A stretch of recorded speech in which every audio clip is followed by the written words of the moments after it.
Oh yeah, Callum, you're probably seething because of that Bob Semple tank 135th I just got. The NZLAV is being topped up right now. Oh, on I the can't way. wait to get it. Ezra, I sometimes question where you get all this money for your stuff. Agreed. Work. Is that why you have to leave so suddenly after the podcast? Because you have to go do your night job? So that's all the Wilhelm screams. That's just all his clients getting lined up. You're right. You're right. On the street corners at night. Guys, he's not recording from a closet. He's recording from a Winnebago. Oh, God. Hey, if you need help, mute yourself twice. I see. Well, you are listening to the Micro Machines podcast. This week, we are talking about tanks that are kicked out of planes. Yay. Woohoo! Shall we do some introductions? Send it. Well, I am Dennis. I am recording here from sweaty Ontario. That's a first. If you hear any loud explosions around me, it's not because I'm recording to you guys from Ukraine. I am recording prior to Victoria Day, so there's a lot of fireworks going on. Lovely. Well, you've got me, Callum, the guy from the Southern Hemisphere. Yep. I'm just in my room. It is still hot, but also cold at the moment. It's coming on to winter, so heater's on full blast now. Ezra, in beautiful New Mexico right now, the weather is perfect, although when you go outside, you start choking on all the ash that's around. It's pretty bad.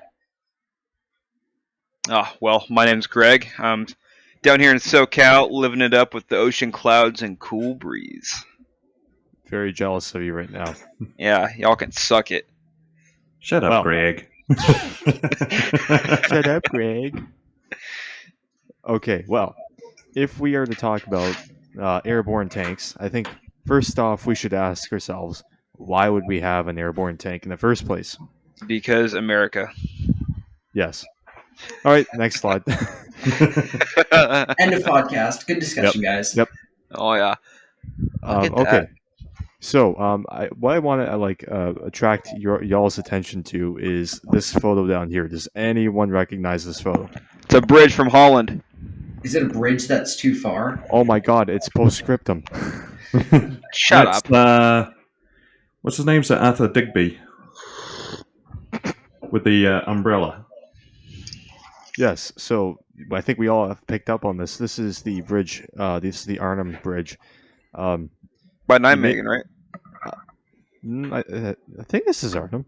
Callum, that one's Arnhem. I've walked across that one. Lucky. Well, good for you. Were you in camo while you were doing that? No. Oh. Okay, so now what operation was this photo from? Market Garden. Market Garden, exactly. Now, one of the ideas of Market Garden, right, was that you would have basically two main parts, market and garden. With basically one part was you had paratroopers, right, who would go and seize key bridges along various, parts of the, I think it was the Rhine. Yeah. Basically trying to secure the advance of tank units and armored units to go into the Rhineland.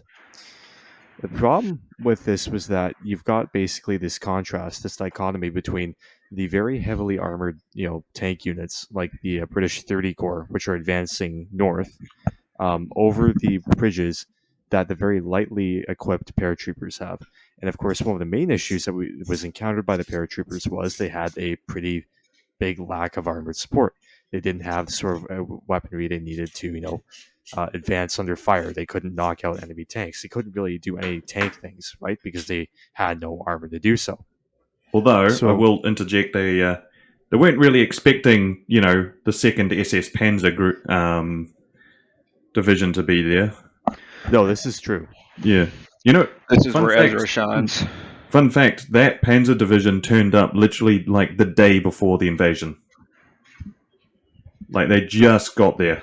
And then it's like, oh, the paratroopers dropped in, and it's like, oh, what's this King Tiger doing here? See, if they aren't Stugs, I don't support it. Well, there were plenty of Stugs in Holland, let me tell you. Also, Ezra, you'd be having noticed plenty of burnt out Stugs. Oh yes, it's like Ukraine, but what was it? 44 September. Yeah. We're I just see nothing. I traumatizing. hear nothing. We're just traumatizing Ezra by sending him like pictures of burnt out Stugs all night. He's gonna cry to his clients. No, they got to pay extra for that. Oh yeah. The whole deal. Oh god. So essentially, like I think Market Garden is a good example of why. I don't think enough. it is a good example. Neither does Ezra. The Market Garden is an example of why it might be a kind of not just a novel idea, but maybe a good idea that if you've got an airborne unit like paratroopers, right, you might want to figure out how to give them armored support because, as we like to think on this podcast, tanks are rad, right? Tanks are cool. Hell yeah, they are. You should have one. Yes.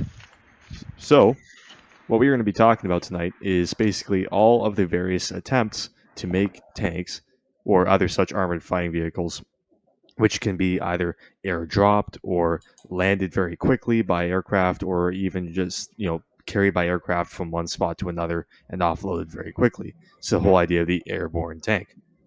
So, if we may, let's go to our very first semblance of any sort of airborne tank. That is such a Russian thing to do. That looks so safe. I love it. See, it's got wings, right? But it's also a tank, so the German gunners don't know whether they should use anti-aircraft or anti-tank shells. Right? That's fine. They'll use the 88. It works for both. Yeah, well, that's a T60 or a T70 under that. Anything will go through it. Oh, yeah. So before we can talk about the wingy thingy, I think we should probably talk about some of the Soviet, like the pre-war Soviet attempts to make an airborne tank. And I've got to hand it to these guys because they really went all out with the idea. So what you see right here is a a T-27 tanket, which is sort of loosely based off the Cardin Lloyd. It's like, in the pre-war you had a lot of these sort of tankettes which are all sort of the same. Well, this is one of them, right? And it's being suspended under a TB3 bomber, which was one of the Soviet pre-war bomber designs. And basically, and follow my logic here, the idea was they were trying to, create a big paratrooper force, right? And they wanted to give them tanks. So this bomber would fly at low level and would drop the tank onto the ground. God. No parachute, nothing. It would just drop it. With the crew inside. I don't believe so. Okay, I was about to say. No, on these bombers, the crew would have been with the rest of the infantry or supporting, and they would have been sitting on top of the wing, and that's how they deployed off these bombers. They sat on the wing and then just let go. Yep. Oh, silly me. How did I not know that? I love pre-war Russia. What a weird place. They just didn't give a fuck. All right. So I have a bit of an anecdote with this design. So this was one of the first concepts of the airborne tank. It was realized after some tests with the TB3 bomber carrying this little tank that simply dropping this big piece of metal onto the ground is not necessarily conducive to it remaining intact after it comes to a halt. But one thing they did realize is if you drop it during winter and the snow is very deep, it might just survive. So the doctrine was you drop it in the deep snow. Oh, God. Okay. Yeah. But what if it's summer? Yeah, there's so many things wrong with that. Simply create a strip of snow. This is You know what? Pilot. This comes full circle. You think about it. Russia fights doctrinally. They always attack during right before the spring thaw. Always. So it makes sense for Russia. Does it make sense anywhere else? No. So yeah. That's the that's kind of I guess we could call it sort of the mother of airborne tanks. Just this idea of we've got a little tankette, drop it, no parachute, nothing, right? So this kind of leads into this which is the Antonov AN-40, and as was pointed out earlier, this is basically just a T-70. Yeah, was it a T-70? I think. It looks like a T. No, it's a T60. Yeah, T60 has a 20 mil. Yeah. So you've got a T-60 light tank, which basically has this large detachable biplane setup going on here. And it was a glider, and the idea was that you would have a TB3 tow this glider up into the air, and it would tow it along until it reached the area where paratroopers are dropping. It would then be detached, and like say gliders later on, like the Hamel car, it would just glide in and support the paratroopers after landing and detaching the wing. One was built. I believe they actually did try it, but it was a complete failure. It was like just absolutely awful. Really? No way. Who would have guessed? Yeah. One thing I want to point out here, though, and this is going to be a common theme, right? Especially with our earlier airborne tank attempts.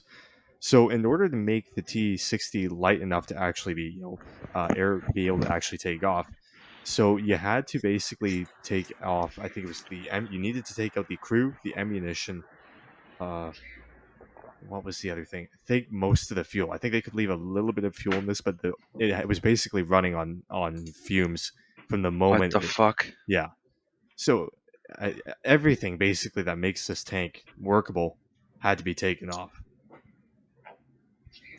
So that was landing with a near empty tank of gas, and I assume it was early war, so full of petrol.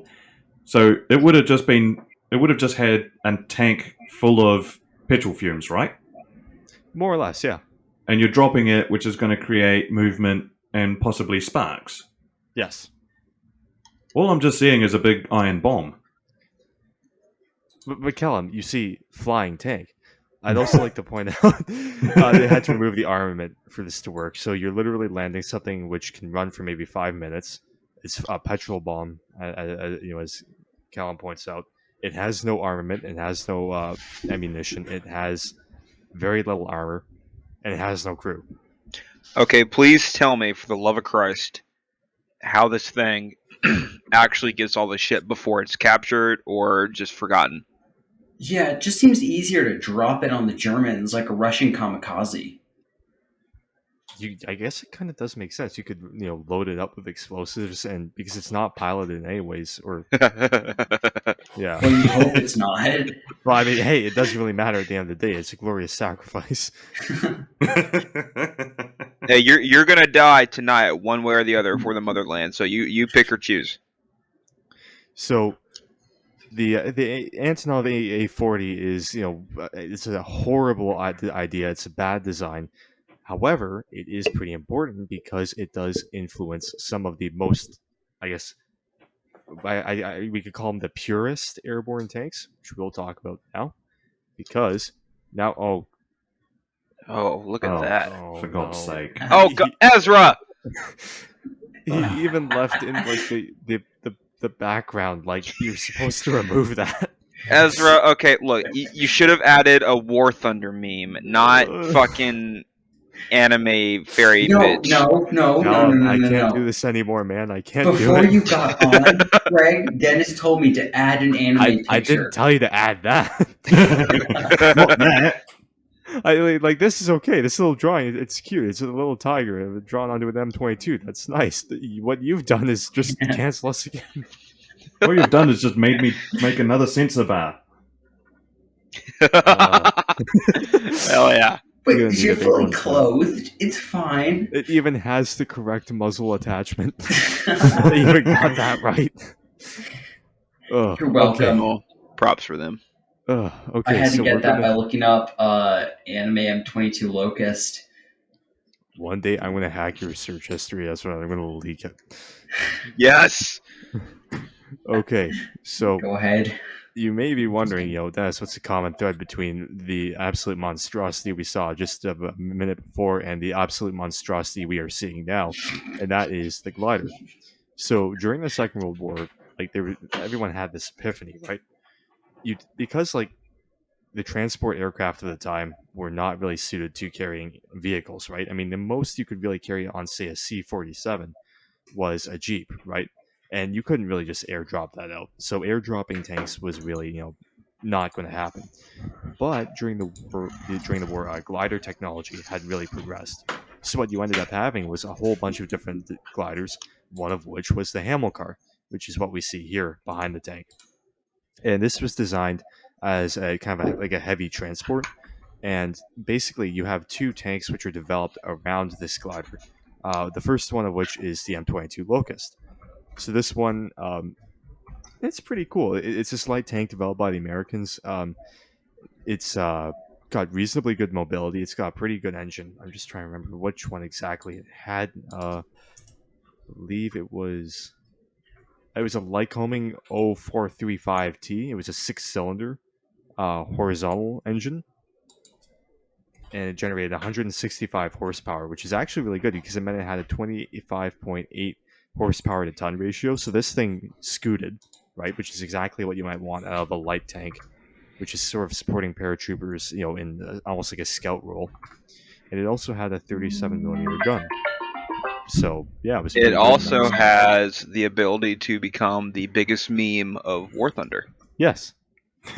see, if the British only had this in Arnhem, they could have rushed the D point. Yes. And even though it looks small, the Chieftain does fit inside it. He does. Yes. He did a video proving that. Huh. Wait, isn't this thing at like a BR of like 6.0 in War Thunder? Like, isn't it at some ridiculously high BR? I'm not sure. Don't think so. I think it's like battle rating of 3. So, a bit of an interesting history within, kind of the active service of this thing. So, originally, the British had wanted to use this for Operation Tonga, which was basically the British operations during June 6th, during the night of June 6th, I should say. And they did actually get landed by the Hamilcar gliders, and immediately found out that they were completely outclassed by, and Ezra, you will like this, Sturmgeschütz. Yes. Oh God. Yeah. Yeah, I'm not. No, you cope and seethe. So they were used in very limited numbers during the invasion of Normandy. Weren't really that useful, just because again you're using a very lightly armored tank with a very light armament, but they were very useful for scouting around. Their main use would be during Operation Varsity, when the 6th Airborne Division would basically help to secure various, I think it was bridgeheads over the Rhine. Yeah. They landed a number of these. It was 8 of them, and one didn't make it. One just broke away from the glider and disintegrated. But That shouldn't be funny, but it is. Well, at least the crews weren't in them at the time. So 6 Locusts landed, but yeah, they actually were able to do just like a little bit of support duties. To make a long story short, after the war, they were actually used by the Israelis for a bit. So that is the Locust. Now we have to talk about the Tetrarch. So when the Locust was being developed, the British were basically developing like a counterpart to it that could also be used in the Hamilcar glider. The Tetrarch was used significantly more often than the Locust was, both in Operation Varsity and in Normandy. They basically made 2 versions of the Tetrarch. One had a 40mm 2-pounder. The other one had a 76mm 3-inch howitzer. And these were basically used mainly to support infantry, to support the airborne infantry. Can I just say that the Tetrarch honestly looks cuter than the Locust? It does. Look at those 4 wheels right there, I bro. know, and the tracks. It looks like something a kid would draw, and then they just threw it up on the fucking battlefield. Yeah, it's funny. You look at the image on the right. Like, you see the driver in it. It looks like he's got a ton of room in there. It was actually for what it was. It's a big tank. Like, yeah, you look at it and think, there's no way they would put this in a glider. They did. But and you said it's a crew of what? I would believe it was a crew of... Oh, bugger. 3. I'm about to say, it looks like a 3. Yeah. Yeah. But you look at it on the left, and it looks pretty small. And then you look at it on the right, and it's like, oh, actually, that's big. Hey, you know what? I'm just going to leave that there. I'll let you guys fill that in. Yes, yes. I gotta tell her.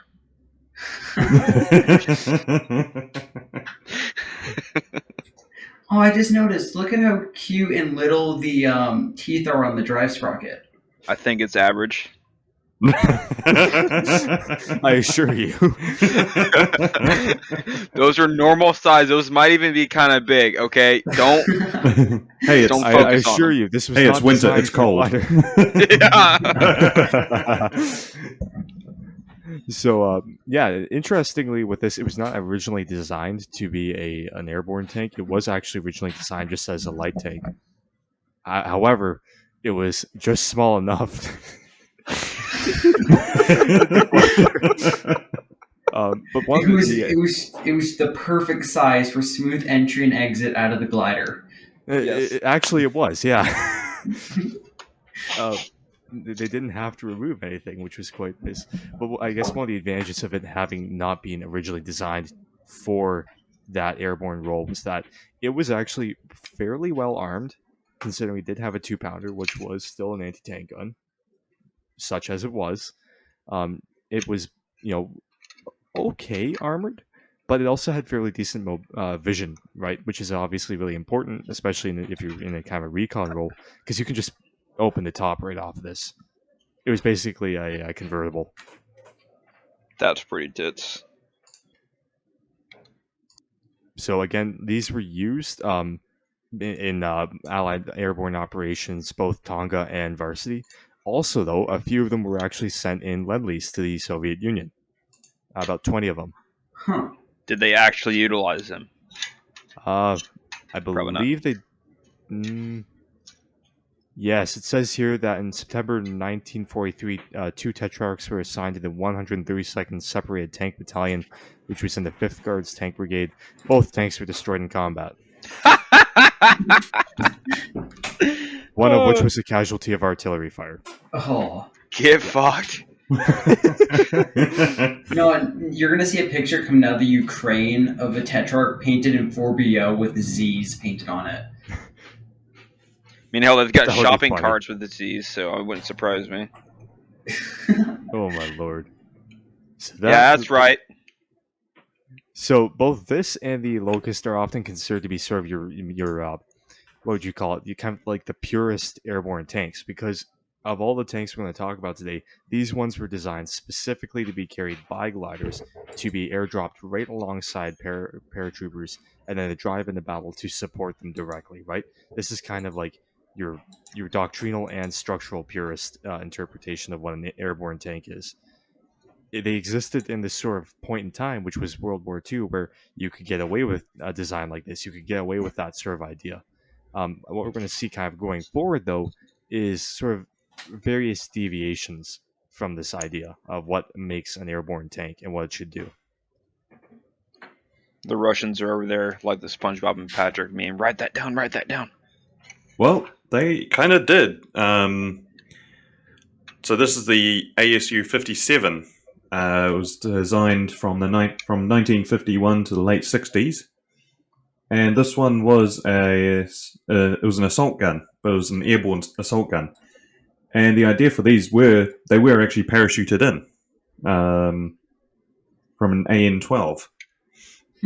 So it's incredibly lightly armored. It's only got between 6 to 30 mil of armor. It's armed with a 57mm gun. And it's actually the engine, the M20E4 engine, was taken from a Gaz M20, which is a civilian car with about 50 horsepower. Greg, are you thinking what I'm thinking? What are you thinking? This is the prelude. This is the structural ancestor to the tow prize. Oh my god, yes. It literally is. It literally is. Oh my god, I love the VDV now. Yeah. So this thing, like, when I say it's lightly armored, as basically all airborne vehicles are, I've just been reading. The 9.5 millimeters is more than enough. The armor was only intended to resist rifle caliber bullets fired by infantry and could be defeated easily by heavy machine guns such as the 12.7mm M2 Browning. Imagine this running into just like an M16. Oh, and also, the top of the tank was completely open and thus exposed the crew to both the elements and enemy fire, especially in the form of grenades.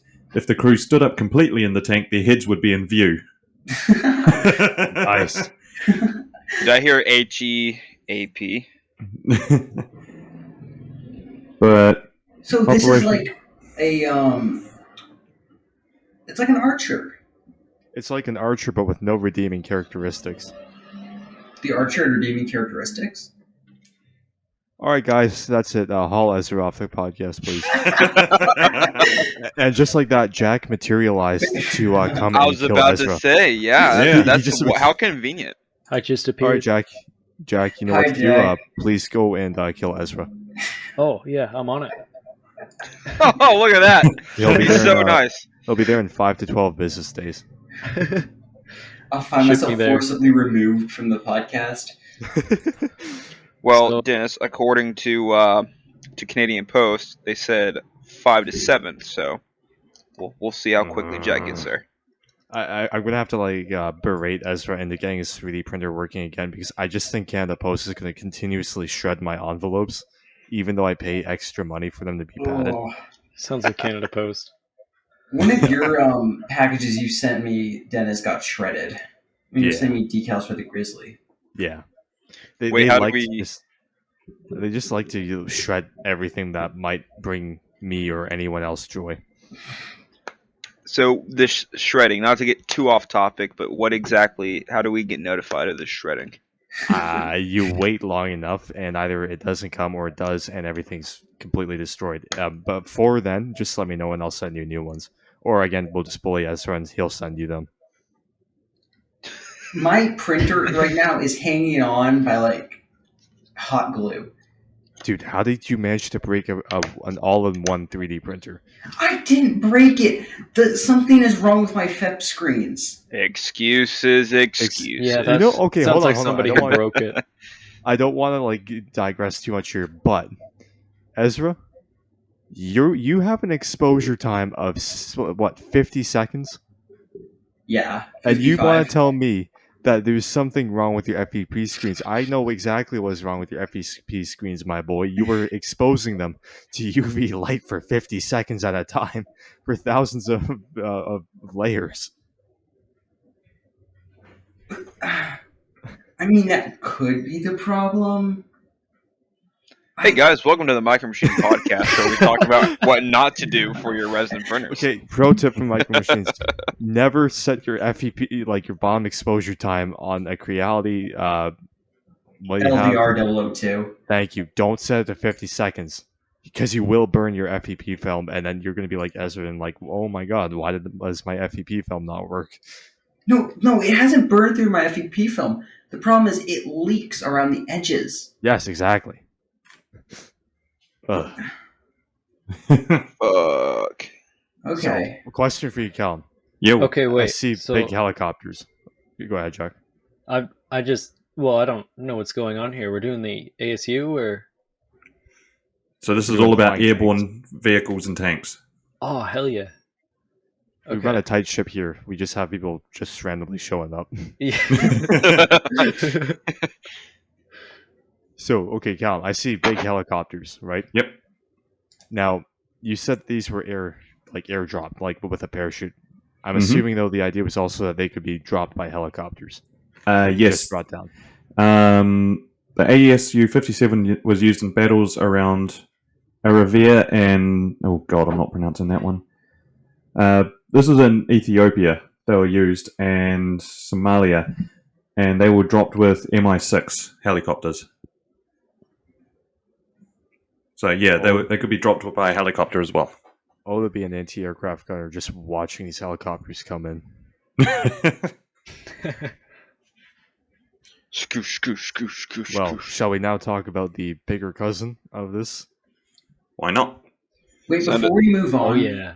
Before we move on, two things. Dennis, can you refresh the slides? Because I inserted a picture I'm very excited about. You'll see it later. You know I'm what? I scared. think you shouldn't ask me. I think you should ask Callum if he wants to add another sensor bar. Do it. All right, fine. I'm not excited in that way. Don't worry. Ugh. Thank you. And the You're second thing welcome. is, I was giving it some thought, and okay, the Archer isn't that bad. No shit. No You're shit. right. No, It's no, the man, best tank tiny bit. destroyer of the entire Second World War. Uh, No. You guys have to back me up on this one. You don't want to like. I think a 14-year-old with a Panzerfaust is a little bit better than the Archer. Yeah, exactly. See, look what you've just done. You've emboldened the Wereaboo in this podcast. Don't The only support way him. we can counter the The Wereaboo is Stug to doesn't have to worry about a 14-year-old with a Panzerfaust, look does what it? you guys have done.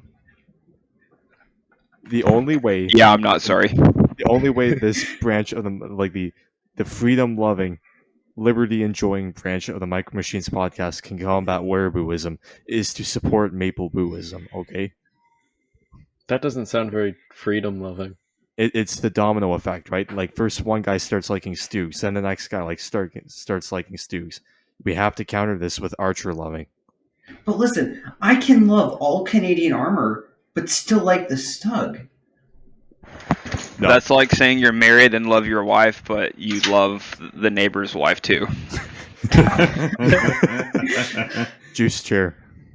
I was just going to bring that up, yeah. You done then? The 2 questions good? Okay. Yeah, I'm done. So this is the big brother to the ASU 57. This is the ASU 85, which replaced it because they wanted something a bit bigger, heavier, better armed, with a roof. So this is actually built on the chassis of the PT-76. So that's the amphibious. And it was armed with, so we've got the D70 85mm. And it's got a little bit more armor. It's got 40 to 45mm of armor. Oh, that's not bad.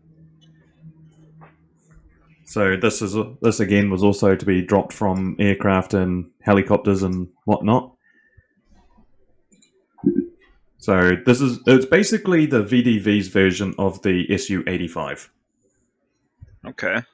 Yeah. I So fucks with it. Yeah, honestly, that doesn't seem that bad. nah, it's pretty good. So it was used during the Soviet-Afghan War.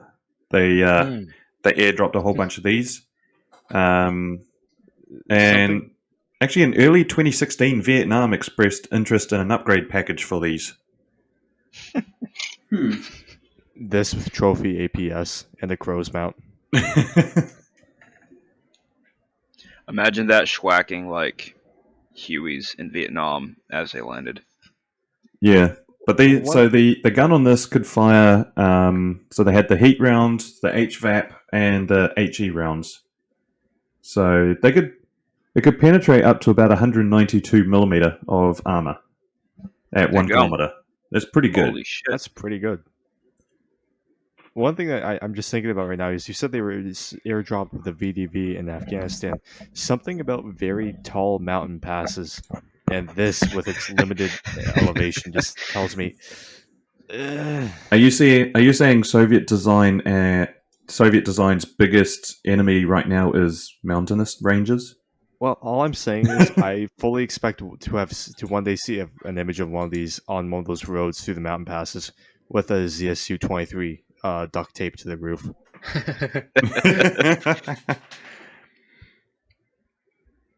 But yeah, that's basically Russia's contribution to the air mobile tank.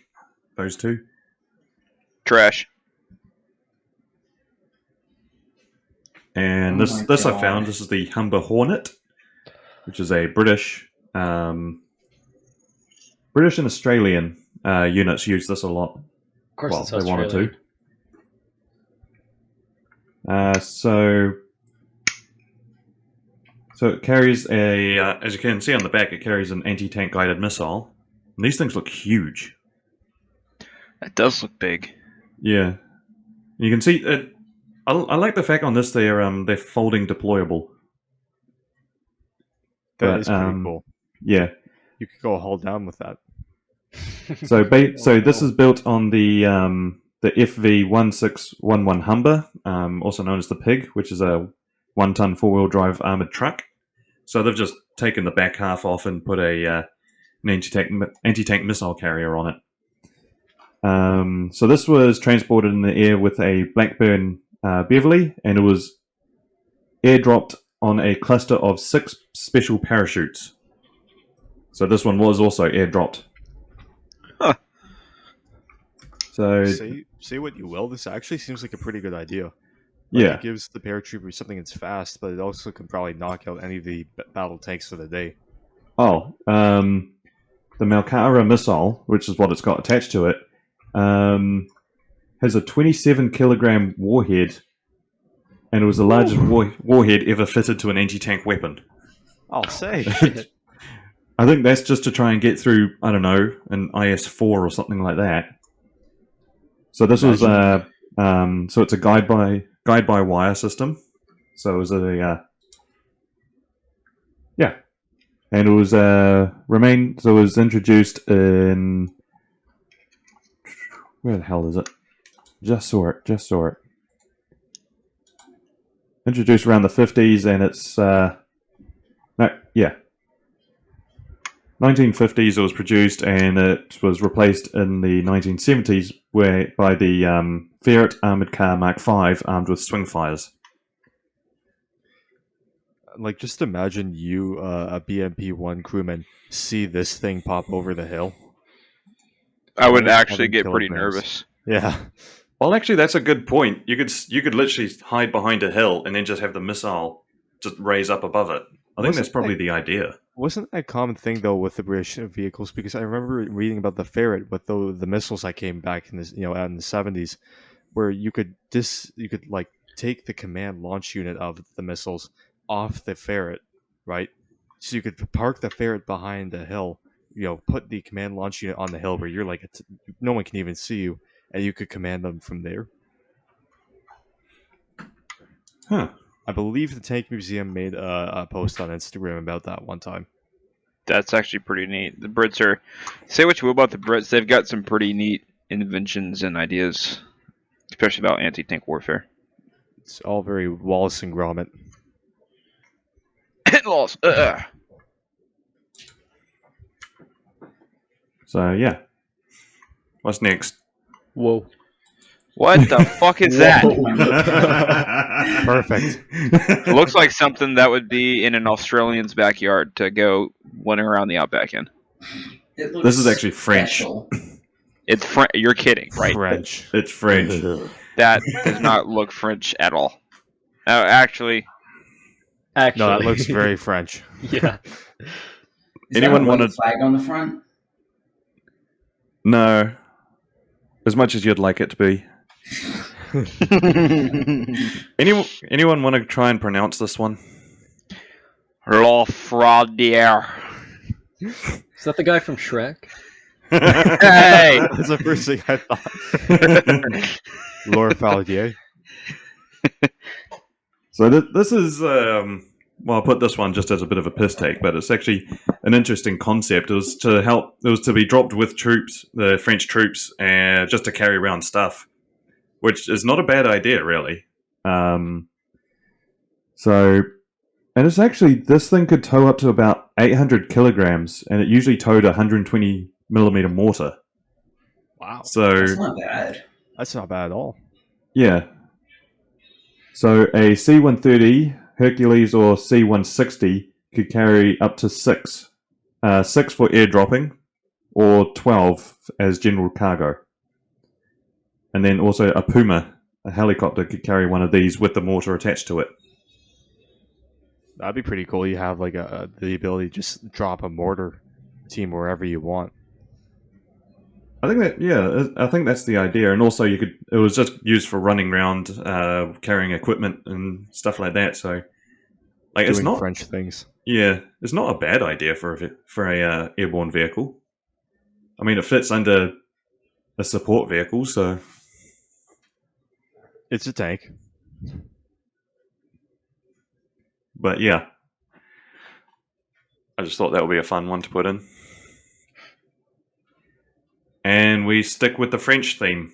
Hey. You all sound so excited. Ew. Way. Hey, isn't part of your country French, Dennis?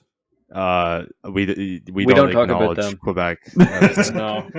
You see, they want to leave so badly, so I think we just don't acknowledge them anymore. Yeah. Fair I've enough. been muted this whole time. I feel like a fucking idiot. he just couldn't bear to talk about the French. I nearly got in a fight with a few of them at Niagara Falls when I was like 6. Oh dear. Real quick That's before the we place to continue. do Yep. it. So about that little car the French had, right? You said you could fit like a 120 on the back and whatnot. Yep. Just imagine. You say you can fit 3 of them with the 120s and then 6 with just regular, right? It was six to be airdropped or 12 as regular cargo. Okay. 6 to be airdropped. That's 6 120s. Yeah. Imagine the amount of firepower you could just drop and go wherever the fuck they want. Like that is such a like an ace card. Yeah. Yeah, with or these weird French golf cart Yeah. things. or even better, I bet you could fit a toe on the back of that. Probably could, yeah. That's like Really? the podcast thing now is like, what can we throw a toe on? And Okay, but yeah. hear me out. Put a hybrid powertrain on it, so it's very quiet. The So original nobody Prius. can hear you. Hey. See, You could do that. all I'm hearing is that you guys have a toe fetish. I want to see tow missiles put on every civilian car. I was about to say, please specify tow missile because knowing Ezra, he's going to be, hey, refresh the slides, and there's going to be pictures of toes, like actual toes on human feet at the end of this fucking podcast. Like there Calling was you in out now, that one Ezra. episode. Yeah. It would be the second time. How many times do I have to teach you this lesson, old man? Anyway, so this is the Panhard AML. So it's a French armored car. There's quite a few. What are you giggling about? Continue, please. I don't want to know. Oh no, I'm scared. Yeah, fuck, you guys throwing me off now. So this one in particular is armed with a 90mm cannon, or you could put a 60mm brand mortar. Is that how you spell it? Pronounce it? Brand? That's what the chieftain served in Ireland. Was it? The one with the mortar, yeah. Oh, I did not know Wasn't that. he too big to fit in the driver's seat? Yeah, but they let him do, I think, what was it? They let him gun it or something? Yeah. I knew him in Abrams commander.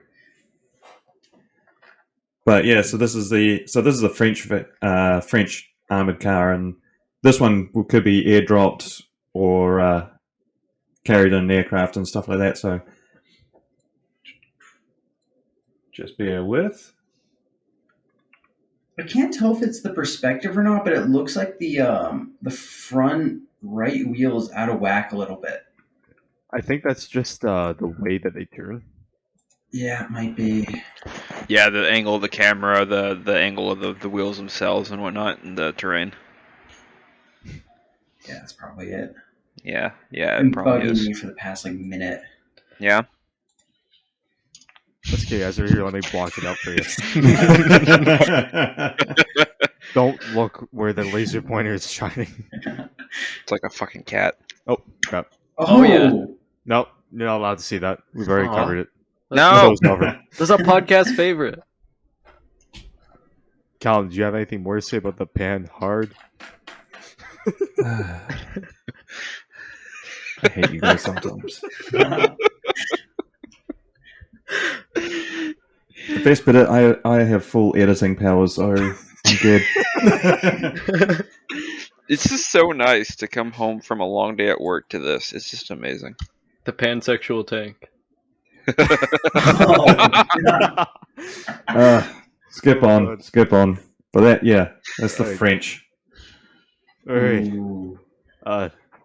This is the M50 Ontos. I think the same like group of people watch each of the podcasts, so like you've already heard about this one. Yeah, you can put it in the helicopter though, which is pretty cool. Believe it or not. I think they weren't ever really used in that role, just because when they went to Vietnam with the Marine Corps, like they would just put them on boats.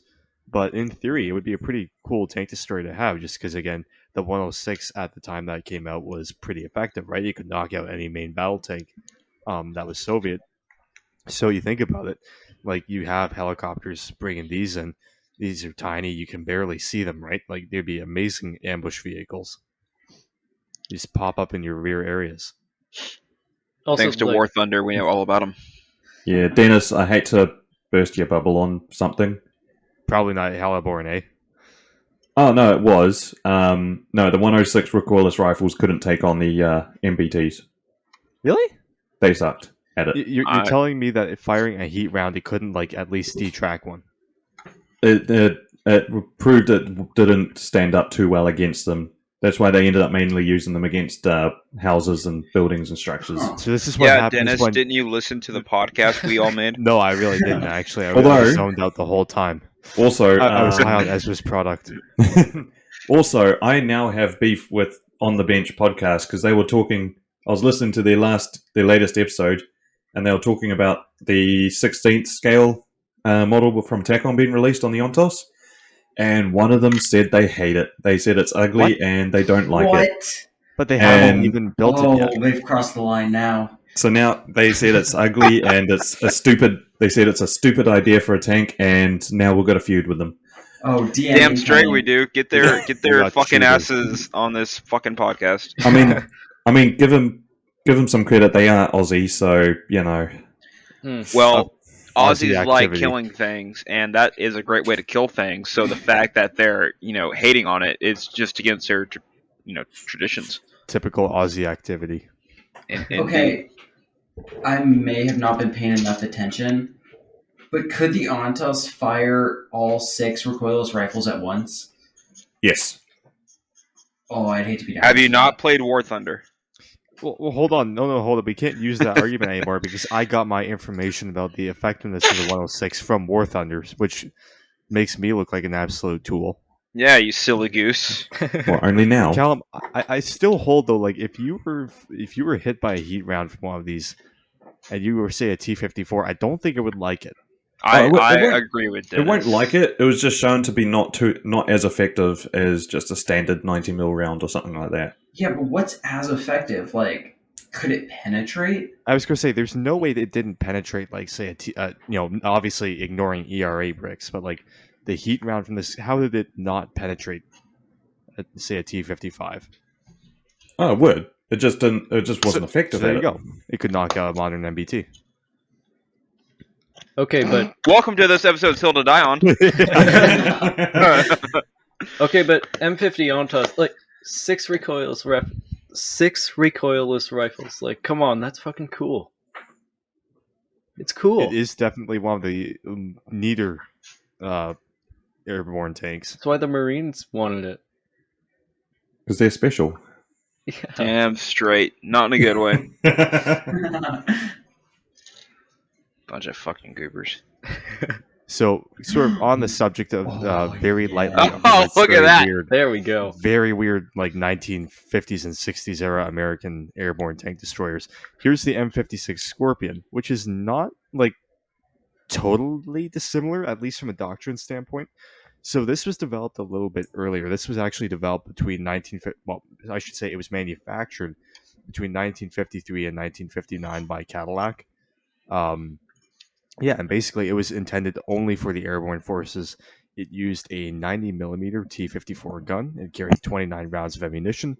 As you can see, it could literally just be carried by a helicopter. Like, they didn't even need to worry about loading it up. It could be airdropped as well. Basically, what you've got here is very little armor. It's more or less just like a mobile mount for the 90mm gun. I must say, That I has love less than no armor. Engineering. I love the M56 almost as much as I love the Stug, or as Dennis likes to say, the Stug. Yes. Yes. It's pretty cool because this had a top speed of 45 kilometers an hour, which when you think about it, that's decent enough when you're in such a little thing. Bro, Yeah, that the bitch only- is gonna get to Berlin in like 3 days. The only downside is there's so little armor on it. You'll be driving at that speed, and the bugs will be going through the windscreen. That's true, yeah. So this was used in Vietnam, like the M50 Ontos. It was deployed with the 173rd Airborne Brigade, and they just used this as direct fire support. Right? It was obviously not used to assault places, but it was direct fire support. Yeah. Now I will say it was replaced by the M551. Just because obviously it's nice to have a roof. Armor is nice. Believe it or not, people actually like that. But it was also used by Morocco, and it was used there in the Western Sahara War. And it was also made available to South Korea, but they never used it. They were like, in South Korean, you want me to drive in that? Yeah.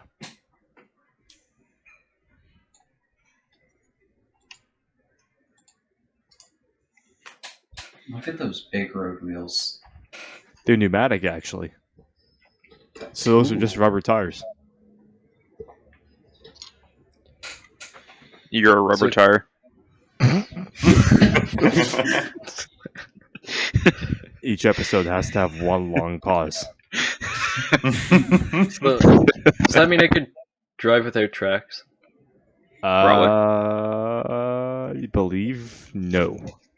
Oh, bullshit. It still Yeah, had it still had a drive sprocket, but the idea was that basically it would just sort of absorb the bumps better because it didn't have really good suspension otherwise. Mm. You're gonna learn all about absorbing bumps, Dennis. Well, I mean, you watch this thing fire, and it's got a 90 mil on the top with basically no weight underneath it. The entire thing jumps like 4 feet in the air. Yeah. Although I will say, speaking of recoil, I just realized that's not 90 mil. No, that's That is a- recoilless. That is 106, which actually makes a huge amount of sense for this vehicle. Because then you're not jumping 4 feet into the air. Yeah, you silly geese. Maybe they got it wrong. Maybe the Ontos was supposed to have 690 millimeters, and this was supposed to have 106. So moving along, Oh, Who did what this is one? That? That's one of mine. It What looks the like an fuck? American This thing's cool. AMX-13. American Yeah. engineering. So it's the T92 Light Tank. That's disgusting. I think it looks awesome. I think Yeah, it looks I think it's awesome. Yeah, I was cool. going to say. Yeah. Have you seen this so, in War Thunder? It's neat. So this was it was supposed to be a airborne or airdropped replacement for the M41, the Walker Bulldog. It didn't really work. Okay, it should have. I will say this is better than the Bulldog. I mean, look at that. It's got like 3 turrets. Look at that. That's Yeah, so insane. it's got a 50 cal, a 30 cal, and the 76 high velocity. God damn. Engage 3 different targets at once. It just makes sense. We covered this in the Ram. Fucking episode. on the way. American. That is incredibly American. Just put a machine Oh, fuck gun yeah, on it is. It's like a 1950s version of the M3 Lee, where you have Yeah. like 3 different turrets. Just needs another machine gun. We stick to Oh. our fucking traditions around I changed what I said about hating it. There's a picture of one in Kark tan with black. here. Oh my god. Oh, Kark Tan is just modern day Dunkelgelb. I hate that shit. Cartan! So this only had 10 to 32 millimeters of armor. Hey, that 32 millimeters is a lot, okay? Yeah, what Dennis said. Size doesn't matter. There we go. Look, someone listened to my fucking slide. So this also had the same suspension system as the Ontos as well. Although it looks different, it's got that weird torse elastic system, Huh. which is like a sort of half torsion bar, half Christie-ish sort of suspension. That's a 60s moment. They were all so high on acid. They were like, well, yo, what if we take A torsion bar. But get this right. We make it elastic. Like, far out, man. Bro, fucking. Oh my god, bro. But then, so this also featured a semi-automatic loader. Oh, yeah. Oh, that's cool. Wait, did you just say an American vehicle had an autoloader? Semi-automatic. So it's semi-automatic, right? That does mean it's legal in the state of California? Or no, is the barrel too long? Look The how barrel's too long. Ah. Look how the turret is like. It's got like a UFO turret. But I say it reminds me of like a BMP-1 turret, but it exploded. Yeah. I see the resemblance. Oh, this is cool. Actually, Tamiya released a kit of it in 1962, and it's one of Tamiya! the first Tamiya plastic kits. No way. Yeah, Well, really? guys, we know. I think we know what we need to cop now. Yeah, It's Add it to the motorized. Patreon. Yeah, The next group build. it's gonna be like Next the group, it's an Indiana Jones style quest to find the only remaining T92 kit. I'm trying to even find the scale. Probably 1 to 35. I was gonna say, I mean, they stuck with 1 to 35. That's true. I'm seeing people say it's 1 to 50th. Okay, well, Ew. they can go and play with themselves because it's not 1 to 50th. Respectfully, No, disrespectfully. That is actually kind of neat, though. But, yeah. Like, There's not too much about the T92 because there was only one prototype ever made. oh, that's So- a shame. Oh, that's Yeah. really Bring sad. it back, guys. Let's Yeah. go. part 2. I wonder how that would fare in today's conflict overseas with some extra armament. Oh, stupid easy. You just add, like a crow's mouth there. You maybe add the crow's javelin. You're done. Tow missile. Now, hear me out. Okay, hear me out. Barrel launched tow missile.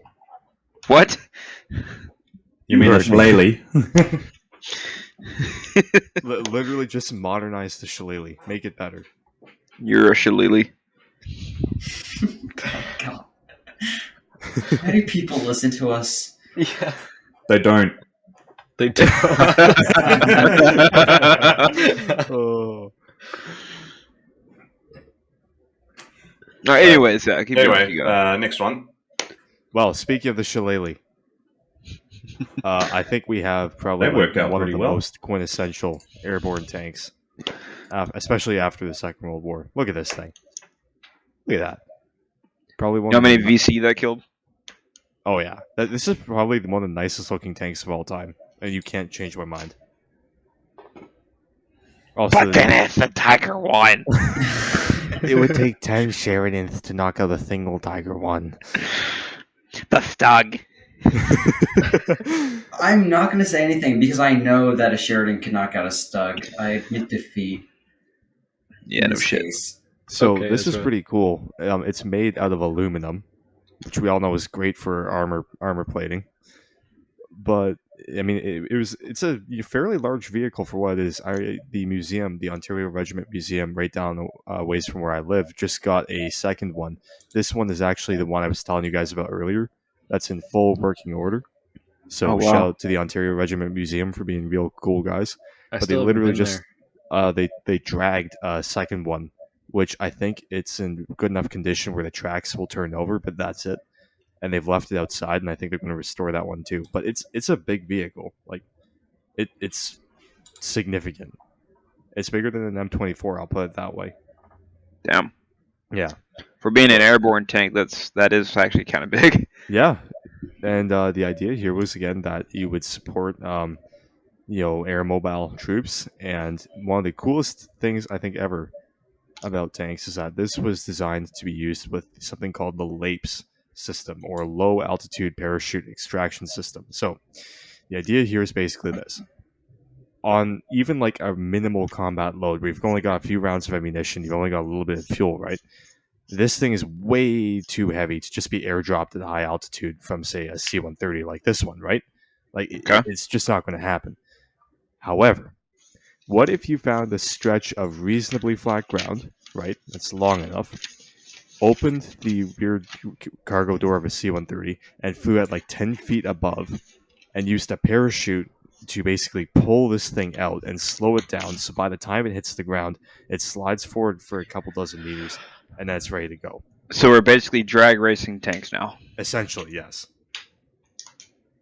Yeah, Tits. but the idea here was that like you could avoid having to think about doing a high altitude drop where this thing's just sort of heading towards the ground for many minutes, where it can easily be captured afterwards. This thing can be brought in almost immediately. So the troops say, "Hey, we need Sheridans at X, Y, and Z coordinates." You could have literally C-130s come in and drop these things, and like they would be ready to go. That's pretty tits. Yeah. I think next week we're probably going to talk about a lot of the issues with the Sheridan and specifically with the Shillelagh missile. But honestly, it was, of all the tanks we're going to talk about, one of the most successful. It served in Vietnam. Obviously, the lack of armor protection was an issue, but otherwise, it was actually well regarded, especially because, of course, 152 millimeter canister. But yeah, it did well there. After Vietnam, they were used for a variety of purposes. So, for instance, they were used as OP-4 tanks. Basically, they welded a bunch of metal to these to make them look like T-80s, where they were used basically in exercises to represent, Russian tanks. They were used in Operation Just Cause, which we saw a picture of way earlier in the first slide. And then they were also used in the invasion. The first Gulf War. And, interestingly, the Australians trialed them, and they were going to buy them. Ooh. Silly Australians. So yeah, that is the Sheridan. Sheridans are for Americans. Yes, sir. So this slide is just kind of it's covering not really just one vehicle, but like more of a family of vehicles. So this is the BMD family. And basically the best way of thinking of a BMD is think about the BMPs, right? You got the 1, 2, and the 3, right? Right. Basically all a BMD is, for all intents and purposes, is a BMP, but designed to be air portable, right? Okay. So it can be dropped by a parachute. In most cases, they're usually landed by aircraft at an airport, and then they just drive away like that, as has become basically VDV doctrine.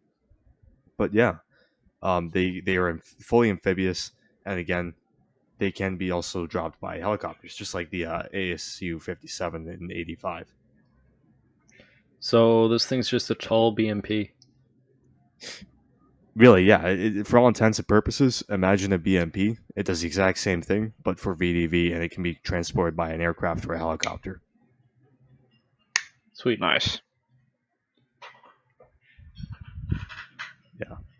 Nuclear reactor in a meltdown. VDV. I think it's worth pointing out now, one of the main flaws as we're coming to see in Ukraine, right? These things are pretty well armed. They've got like a 30 millimeter auto cannon. They've got ATGMs. The brand new ones have 100 millimeter guns and auto cannons. But they have no armor. Like, literally none. I think they can survive small arms fire, and that's literally it. LOL. Yeah. So it turns out that these are not a good idea to drop into heavily contested areas. I mean, could an M250 cow punch through it? Oh, 110%. Like, Oh my god, no it's not even a good occupational vehicle, dude. What the fuck? Yeah. You could take this out with a technical. So really, the best thing, I think, if you've got a bunch of these, the very best thing you should do is land a bunch of them at an airport just north of Kiev. And when the Ukrainians absolutely destroy them the first time, you should try it 7 more times. And on the 8th time, you will also fail. But yeah, just keep trying. Hey, the world will see you're trying, and we will totally applaud you, wink. Yes. It's Russian design. We don't need to talk about it. Do something better. Oh, yes! German. The Wiesel. Yep. So the world's only modern tankette. I think we decided it is. It is a tankette, yes. It's a tankette. It's a tankette with a 20 mil or a tow missile. It's so cute. Dennis, are you telling me that you missed the opportunity to insert a picture of a Wiesel with a tow missile? I No, didn't make the because slide. I did this slide and I had intentionally left it out just to annoy him. Oh, that makes sense. I just want to say, look at the Panzer Haubitze 2000 behind it. Oh, jeez. I mean, the Wiesel is a two-man... it's only got a two-man crew. Imagine that, you and your boy driving around fucking Poland in a Wiesel. That is life right there. No cell phones, just people living in the moment. Running from So, fucking yeah. T92 HE. So the Wiesel is purely just for... Recreation. just about. It's really good for infantry support, but like it's small and it's really small, but you can still load up. You know, it's got this one here has got a 20 mil autocannon, so it's good for reconnaissance and whatnot. But it can load pretty much a lot of stuff on, including you have like mortar carriers, you have the tow missile ones. They can do some damage. You know, you drop a bunch of these in, just same as that French bloody 4-wheel drive looking thing. This is pretty. I mean, like you think about it, like yeah, maybe a 20mm isn't a lot to us, but like imagine, say, you just see a whole bunch of these pop up in your rear areas, right, where you've got like no offensive weaponry, where everything's unarmored. Imagine Or a what these would BMD. do. Yeah, exactly. Imagine what these would do to your logistics columns. Oh, dude, or like a fucking infantry company or battalion, like just sitting there with like an BMP 1 or something in their like defensive holes or whatever. Dude, that thing would tear shit up. Yeah, and then once you get spotted, you just drive away it, because this thing could do about 70 kilometers. Jesus. Oh my! 45 miles an hour. This thing could move. So if Imagine you just catch some fat air with that thing. So if this is a tank, yeah, that means that it's the descendant of the Carovalace 33, right? The Italian CV-33. And it's faster than it, right? So hear me out. This is essentially a CV-33 Super Leggera. This is the GTI. I fuck with it. It's the All in favor, performance say tank. Aye. Aye. All right. All right, We're moving gonna, on. now everyone has to redesignate this because we said so. A single CH-53 Sea Stallion could fly 2 of these, fully loaded. Jeez. Fully loaded too. Like that's something to shake a stick at. It could fly in 2 at once, and common transport airplanes can carry 4 or more. I mean, how many tanks have we talked about so far that could be brought in fully loaded? Yeah. Like none, right? Literally, yeah. Like you could airdrop, you know, you get 4 to 6 in a whole bunch per like transport plane, and then you put up about 10 of those up. You can drop down a whole bunch of these all at once. Just Good for spread the 'em Germans, around. dude. However, on saying that, there is a note here. Airdropping the vehicle from a plane with parachutes was tested, but was not successful. 4 test vehicles were destroyed. Uh-oh. Was it kind of like that Humvee that fell? Yeah. Oh, so some German sabotaged it as well. So that's what happened with the Humvees. Huh. Oh, and Dennis, this is just for you.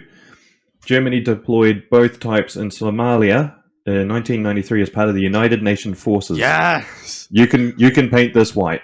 I am going to. Hell yeah. I am going to paint a beautiful rendition of NATO camouflage, and I'm going to cover it up completely with white. Oh my god! Yeah.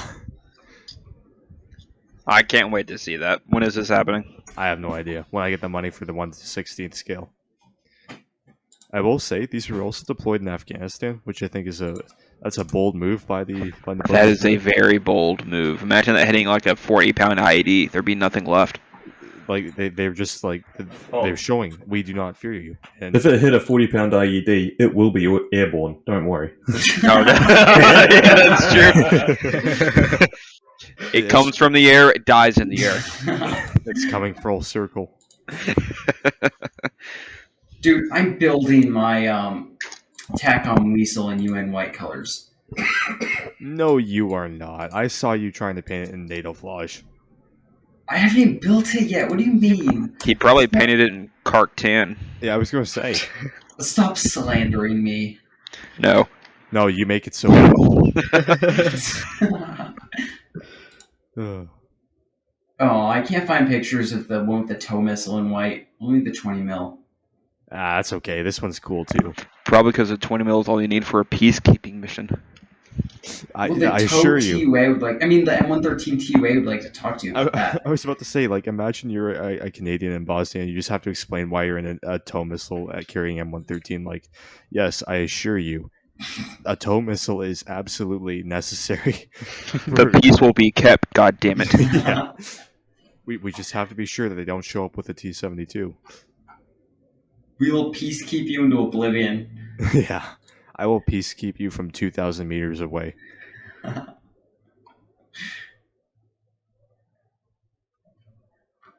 So, what happens when you take an ASU-57 and a BMD, you lock them in a room together, and you check back 9 months later? Oh, it's a little spurt.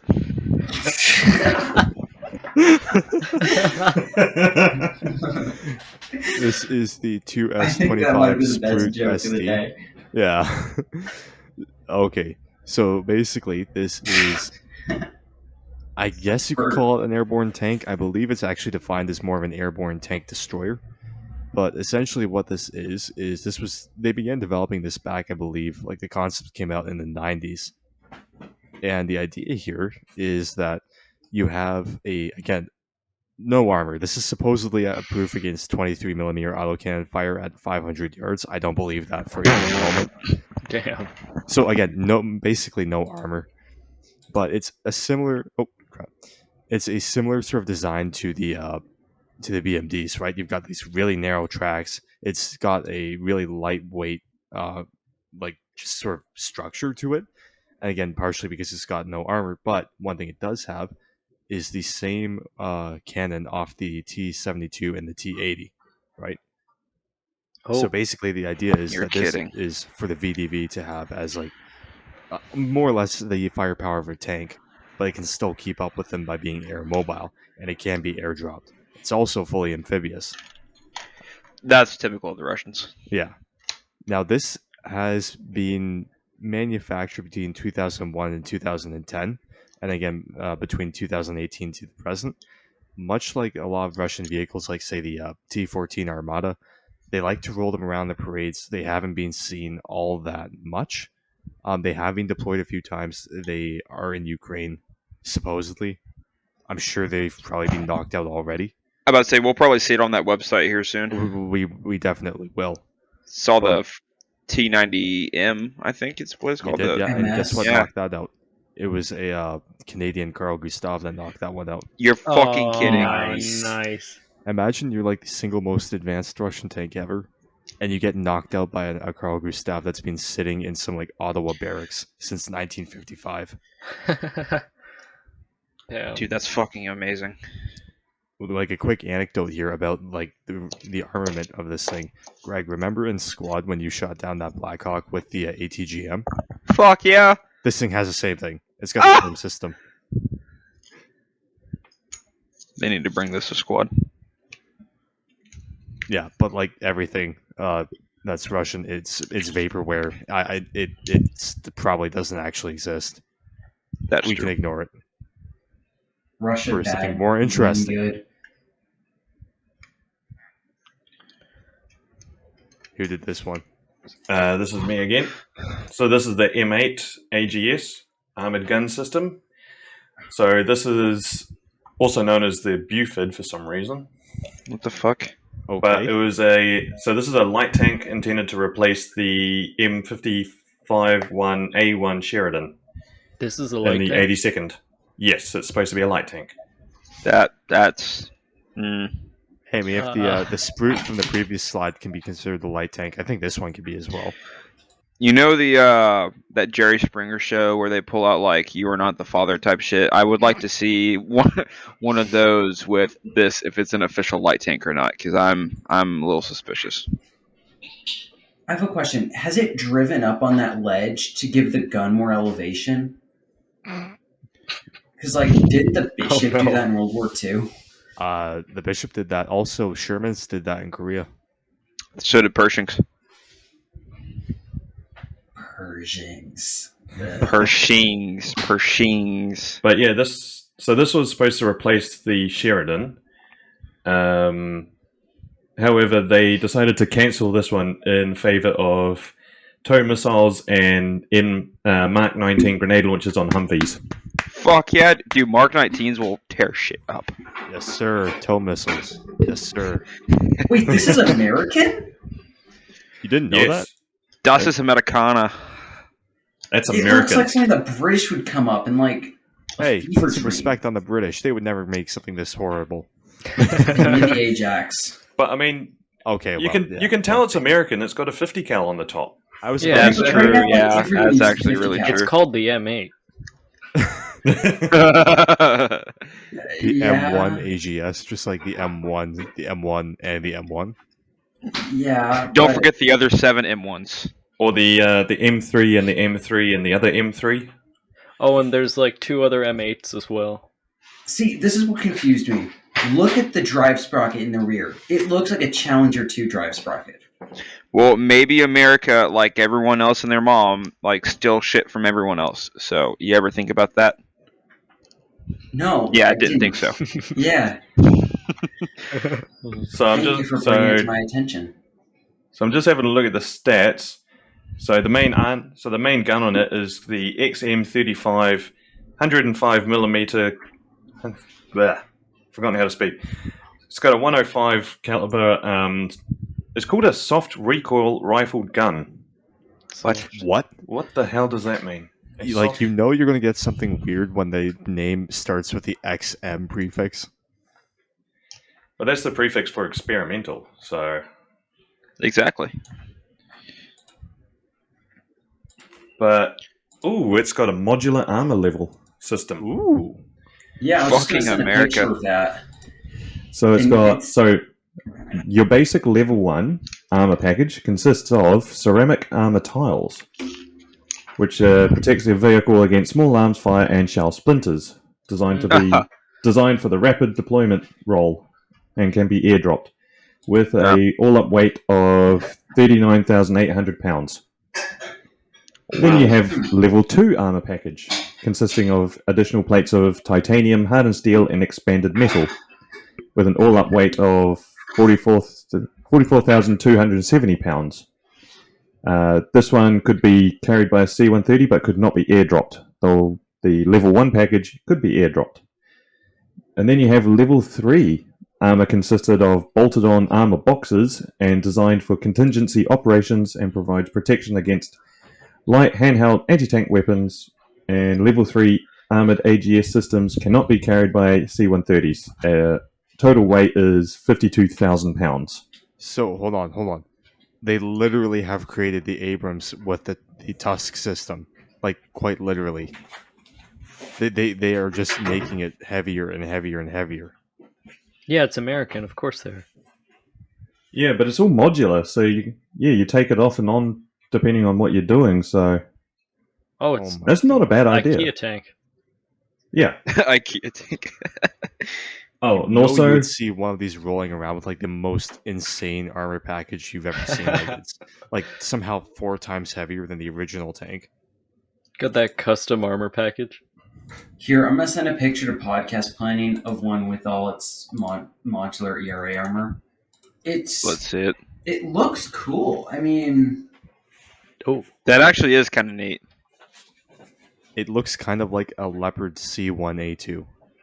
Maybe that's its dad, and it just ran away. and got painted in Kark. Unfortunately. I'm also just looking. So it's armed with the Watervalet Arsenal XM35 rifled auto-loading 105. No. Yeah. And it's got so it had a fire rate of 12 rounds a minute and a full ready capacity of 21 rounds. All in a carousel conveniently placed right in a ring under the turret.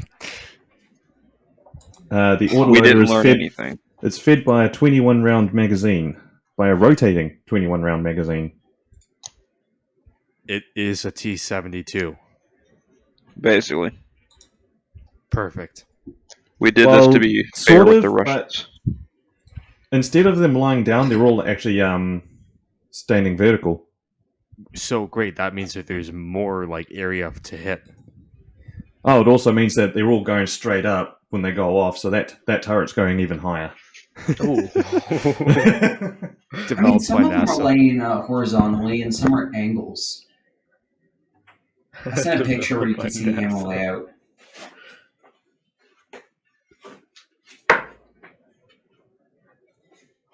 It's such a... It doesn't look like a light tank. This thing's cool. So this, the ZBD-03, it's the Chinese knockoff of the BMD-3, basically. It's perfect. We have This is what nothing happens bad when to you say order a about China. This is what happens when you order a BMD3 off of AliExpress. No, it's not. So it does have a 30mm autocannon, a coax machine gun, and anti-tank missiles. So it's kind of just your standard IFV, really. It really is just a copy of the BMD, eh? Yeah, but it can. So this one can be airdropped as well. Well, to be fair, China copies everything that fucking Russia does, so it's not surprising. And America. They copy the Americans That's a lot. true. I have nothing bad to say about China. This podcast has nothing bad to say about the great country of China. Jack is a CCP agent. Yep. Just Get 'em. empathizing. Next slide. Well, if we're going to empathize with the Chinese, welcome to the Type 16 mobile combat vehicle, made by the dominant Asian power. Suck it, China. Dennis, be careful what you say. I know. I am not. I am obviously not going to acknowledge the Second World War. I only acknowledge the Japanese government after 1945. Well, Unit 731 would like to talk Dude, to you. as I just said, I acknowledge it only after it was remade by America. So really, this is all just American. All this basically slap Karktan on it in the big white. no, stop right there. That's no, how American it is. no. Karktan can go fucking die. Come on, you guys can't look at these paint schemes and tell me I'm wrong. You can't tell me that this is the coolest thing you've ever Oh seen. yeah, those are sick. Looks like the cover of like World of Tanks, except for World of Planes. Yeah. So basically, what this is it's kind of similar, I guess, in the doctrine to the Striker gun system, the 105mm assault gun. This has a 105mm L7, which is the same one we saw in the Centurions, with this really cool. Look at that spiral missile brake. That's cool. But basically, the idea of this is that it's not really like truly airborne in the sense you can drop it, but the idea of this is that it's designed to be driven onto these tiny little cargo jets, and then it can be just dropped off really quickly at island air bases. It doesn't need to be an airport. It can just be like a stretch of grass. Okay, that's cool. But these That are is also, convenient. interestingly, they're probably one of the only modern tank destroyers out there, even though they're not actually called that. They're more or less a tank destroyer, kind of like the Centauro. Also, they have ceramic armor and can survive a Carl Gustav hit. Don't Well, yeah, China have a Japan. version of those as well? Really? They have a version with the howitzer. Right. Oh, okay. did I mention this can reach 100 kilometers an hour? Oh shit! Holy shit! And it's also street legal, so they have to carry license plates. Actually, Yeah. You're gonna see JDM. that on the next Tokyo Drift. That's fucking JDM. Dude, we're going to Japan and we're rocking one of these. Yeah, get that Yeah, and then the imported. fucking Jap military is gonna come and kill us. Big Just fans of slap the show. an MMP logo on the side. Yeah. Think you Oh can yeah, get- I'm sure that'll clear everything up. We are Americans. Dude, Hey, speak for yourself. Speak for yourself, buddy. Yeah. No. We are an American podcast. I don't know Tom, are about we an that one. American podcast? No. Yeah, Callum decides. I'm kidding, fellas. We're a multinational organization. You win. NATO. Hey, can we wait 20 years and get this imported? Yes, we can. But it is right-hand drive. Just so you know. Okay, So well, going through like the drive-throughs will be pretty hard. You'll have to go in backwards. no, you got to get the guy in the turret to reach out. I'm about to say that's what the TC's for. Yeah. But yeah, this is sort of, I think, one of the neat things about what Japan's doing, because like more or less all of their tanks, but specifically this, are designed to be air portable, so like they can be lifted off into the islands in a matter of hours. Yeah, they're just pretty cool, and I think this is sort of the way that you're going to see a lot of heavier armored fighting vehicles becoming kind of like quasi-airborne tanks, where they can't be airdropped per se, but they can still be put onto an aircraft really quickly and just sent anywhere they need to go. Also, just want an excuse to post cool photos of this. Yeah, fair enough. And yeah, here's a handy little alignment chart. If you're ever trying to figure out if it's an airborne tank or not, there you go. The tow Prius. Beautiful. Sorry, I was just waiting for you to notice the tow Iltis. Oh no, I noticed that, but the tow Prius just stands out so much more. Oh, yeah. Well, that was airborne tanks. Fucking tits. Only took us an hour and a half to talk about them all. But what a glorious hour and a half that was. We got every single one. Right? Okay. Here are the models of them. So this is just something I kind of looked up airborne tank models on the internet, and this is sort of like a smattering of what we've got. Obviously, you've got the Wiesel tow. It's very nice. Mm-hmm. Or you could say that's a spurt of what we got. Oh, we should do a airborne tank group build. We should do that. Don't even acknowledge what Ezra just said. Don't shame myself.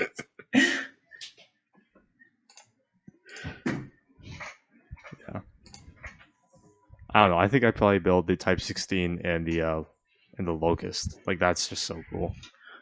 Oh, yeah. Yeah, I definitely want Panhard the AML 90.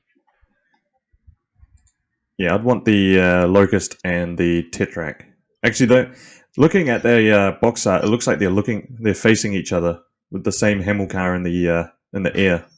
Oh yeah. That is kind of neat. Dennis, I know you're just circling that Prius. There's a reason why I chose that and not the Tamiya box art. Oh, great heavens. Apparently the I think that's B model. Apparently the B model BMDs are supposed to be half decent.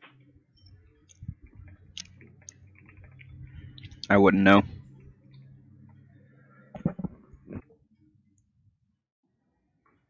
Well, that was airborne tanks.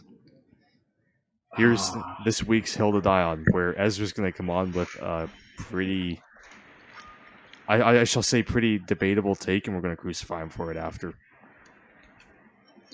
Okay. So my take is that Revell and Revell Monogram don't make, horrible kits. Some of them are fairly decent. And do not look at all of these pictures I've inserted and think that those are Revell models I built with my current skill level. Those were just to fill up space. But, okay, Sure the about Revell Monogram F4 Phantoms were probably the best out there when they came out. Their detail was overall really nice, and they fit together fairly well, except for the normal Phantom intakes that plague most kits. And Have you built the monogram pattern? No, I've seen the box art, and I've shied away from it. I don't want it to ruin me. Yeah, you might want to shy away from it if you like monogram. Yeah, I will. Do it as a I have for challenge. years.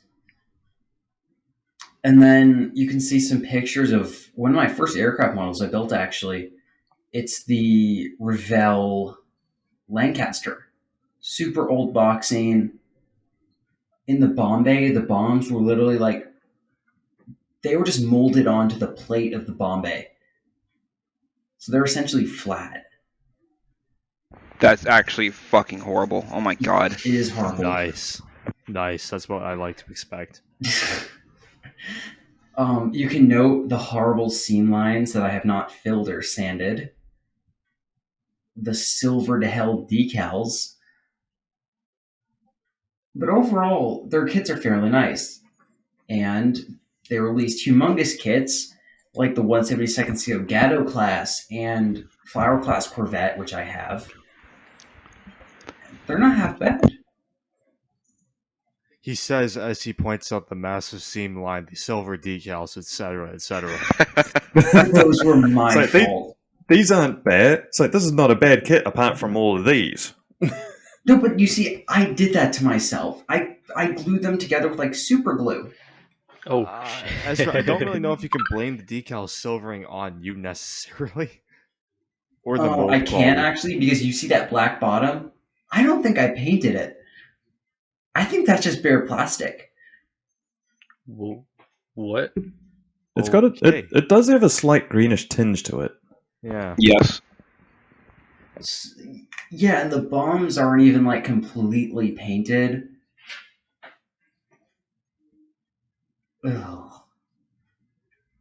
Yeah, I've just seen like a lot of stuff about Revell is just not good at all. Like a lot of reviews are just going like, if there's a Revell kit and something else, get something else. I will That's say, Yeah, fair. that's what I've heard too. But I Yeah. can't believe I'm coming to Revell's. Well, Yeah, not really. I'm not to coming to bring that Revell's up. defense on this one. I'm coming to Monogram's defense because Monogram is a What? great American company. No. No, hold on. Hear me out. Every Revell kit I have built is absolute hot, steaming garbage. However, boo. the Monogram 1 to 32 scale F4 Wild Wiesel was actually quite nice, and I converted it fairly easily to a Japanese F4 EJ, and I was able to do that really cool paint job on it. So you know what? If you don't care too much about accuracy, and you just want like a nice big canvas for painting, the very last Monogram kits were actually somewhat decent for that. Because like even though the detail wasn't good, they fit together pretty well. Speaking And they were of like canvas, speaking of canvas for painting, I mean, that PZH 2000 I just finished, and I think it turned out fairly well. And that was the Revell kit. Was that Revell of Germany or was that Revell Monogram? It was Revell of Germany. Well, that's not bad. Yeah. I pretty much built it out of the box. The only thing I did was sculpt it's not a mantler cover. I guess the baggy thing around the end of the barrel. The Right. canvas. Yeah. You sounded I'm really gonna, unsure there. The name's on the tip of my tongue. Not the blast bag on the front, but I don't know. Anyways, just out of I'm the gonna. box, it turned out pretty well. Oh shit! Sorry, I keep interrupting you. Oh, no, it's fine. I am going to go to Revell's defense on this one. Because, well, their like somewhat recent 172nd scale kits are like really cheap and also not that bad. Like, well, Dennis has seen the Chilean Martyr that I did. That was a Revell 172nd. I have. And Yeah. that was display case worthy. Yeah, exactly. How much they paying you? They are paying me right now about $5 a month just to keep it there, which I think is pretty decent. No, that was for Jack to come to their defense. Ah, See, they paid you, Dennis, to cover for Jack right there, but I see through the lies. I'm bringing the. They're paying me $20 a month. I'm bringing the big bucks. No, it wasn't that bad though. And like I think I picked that kit up used for like $5. That's kind of a It's not steal. bad. Yeah, right. They're cheap kits, and I I'm working on a Revell Auswind as well, and it's actually a really good kit. It has like an optional Panzer IV turret and all that. Oh, you're getting homeboy over there excited. I don't like Panzers. I like Stugs. But can you turn it into a Stug? I mean, you can turn into a Stug 4. Here we go with the Stugs. Well, that was Actually- the hill to die on. Before we Wait, start wait, talking wait, about wait. Stugs. Fun tidbit, Yeah, wrap fun it up, tidbit end it. fun tidbit about the Lancaster. I painted all of the black glass on it with a Sharpie marker. Oh God. Yeah. Okay, we're getting dangerously close to talking about Stugs.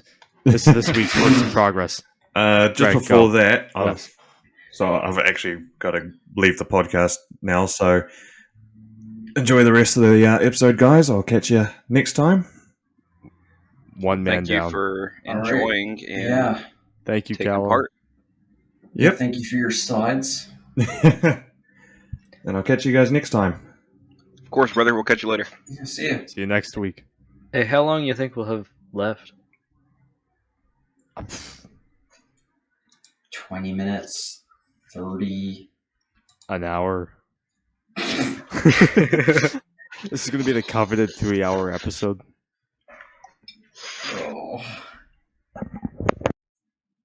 I got 20 minutes. I'm here all night, baby. Yeah, me too. Yeah, I have nowhere to be. Greg, I see you've made the beard special over here. Oh fuck! I didn't even realize. I'm sorry. Yeah, I'm over here eating my fucking food. Yes, yes. Welcome to my work in progress. This is part 1, as always. So this is my work in progress Ukraine diorama. Finally wrapping up the exception of the tank. So as Mr. Dennis had said, the beard special. You see Taliban there special, on you mean? the old Taliban, Chechen, Ukrainian, whatever. Beards are superior. I don't care who you are. Heads up, DOD, you should switch our fucking beard shit so I can grow a beard. Anyways, so yeah, this is my work in progress Ukraine dio. The top center photo is 4 combined, and it's basically kind of showing the top left is PVA glue with super fine grass flock that you can get at any hobby store. And basically, I let that dry, added a little bit of Tamiya cement afterwards to help it hold, and then I got burnt umber paint, made it super runny, and then just gently tabbed it on and made some beards. So that way, my guys had some diversity, and they all weren't looking like cancer patients. That's actually a So. super good idea. Thank you. Yeah, I was thinking to myself, damn, how do I make these guys look different? Because the heads that came with like 4 of them were all the same, and so they were going to be Actually? with Oh no. they were going to be with hoods and a face mask, which just does not fit Ukraine. It would fit like a zombie apocalypse deal, but this is, I mean, it's an apocalypse, all right, but it's not a zombie apocalypse. Now, that being said, I had the beard idea. So a while back, I tried using cotton balls to kind of thin them out and like crumple them and whatnot. That obviously didn't work. But yeah, that's my homemade beards, and then my homemade road sign there on the bottom left is an actual road with an actual road sign with actual distances for said major cities. It's Donetsk. I don't know how the fuck to say that. In Mariupol. So I thought that was really neat. And then the sporadic camouflage. Very nice. Danke. Then part 2 would be the left-hand side is the one of 2 official Ukrainian army troops. My second attempt at making them because the first one looked like Chinese camo. It was awful. But yeah, you got that guy looking through binos on the left. And then on the right side, you got the second Ukrainian official service member with kind of, so give a little backstory for the whole diorama. This is like whenever Zelensky put out that troops or men had to stay and fight, this is one of those units with official Ukrainian military service members as advisors. So they're kind of over there talking to the civilian populace, an official member of the Ukrainian military, plus a volunteer. I guess you can consider them conscripts, but I don't know. But kind of like the conscript NCO and like the Ukrainian NCO over there getting information from the little girl showing off like a bandage wound and all that, and try to tell a story. Made custom slings. Tried putting as much detail as possible. It was a good time. Nice. That's awesome. Thanks, fellas. For me, my works in progress is I finally finished up the Char B1 project. Finally.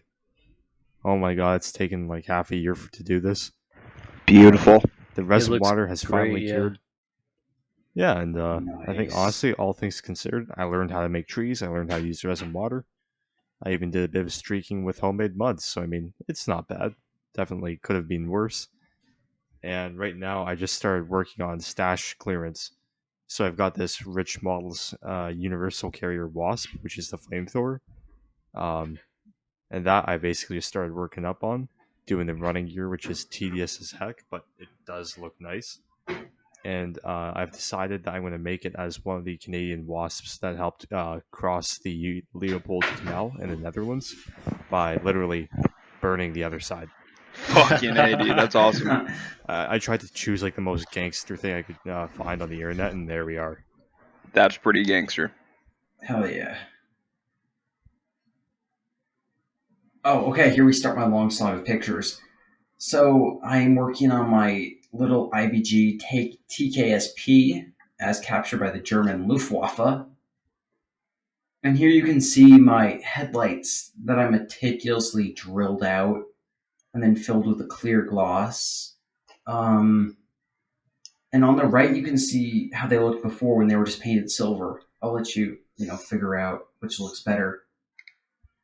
But I tried to go for like a dirty tinted look, like you see on cars' headlights. I don't know, it You might got be it. a little heavy, but Yeah, I you like got it. For a winter setting like that, dude, you got it. Thanks. It was really stressful, but they came out very nice. Especially the top one.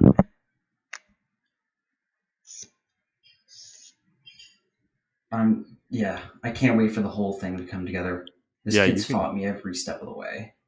Question for you, Ezra. Where'd you get the plinth? I bought it off Amazon. It's a Green Stuff World. Dream Base Stuff thing. World. I'm going to remember that. Yeah. This was, I think, the biggest one they had. And you said it's 1 to 35? Yes. Oh, Huh. So it's tiny. But of course, full interior.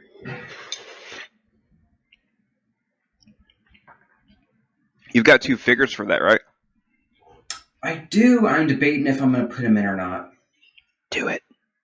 Do it. But then I'll cover up my interior that I spent like 20 hours scratch building parts for. Do it. That's fair, actually. Can you one put them of on the outside of the tank? one figure. No, there's not enough space. That's sad. Mm.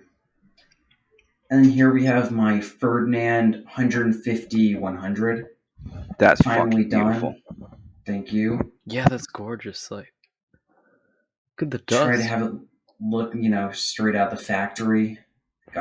It might be a little too dirty, but No, that's I fucking like gorgeous. it. My favorite part is the rope around the barrel in the back where they put foliage.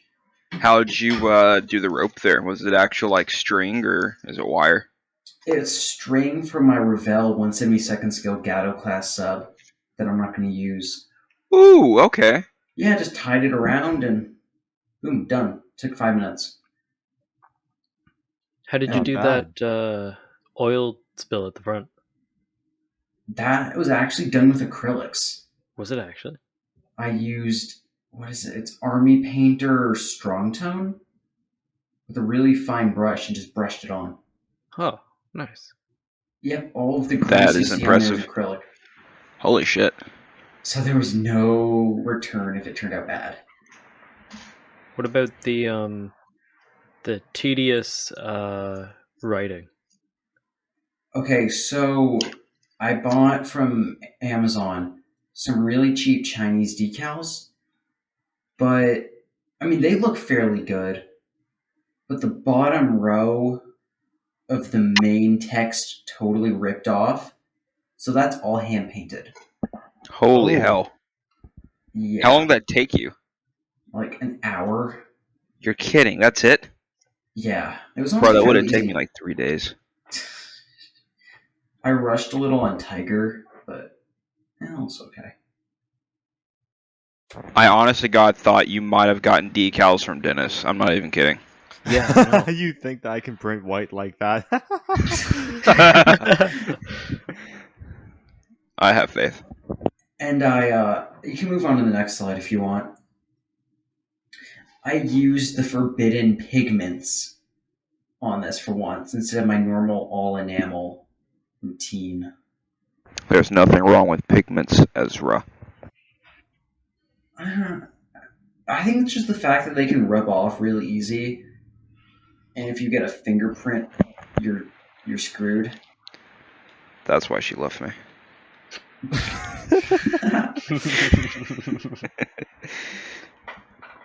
But no, I think the pigments turned out amazingly. Very nice. Very good. And oh, you can see the little Oh, sorry. No, it's fine.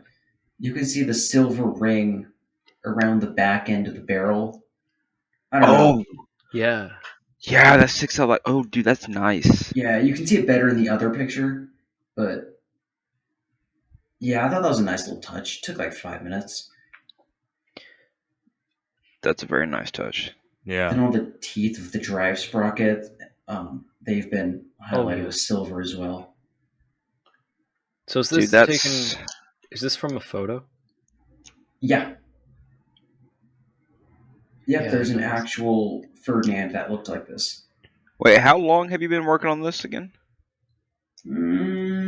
September? And how many times have you posted this on Instagram?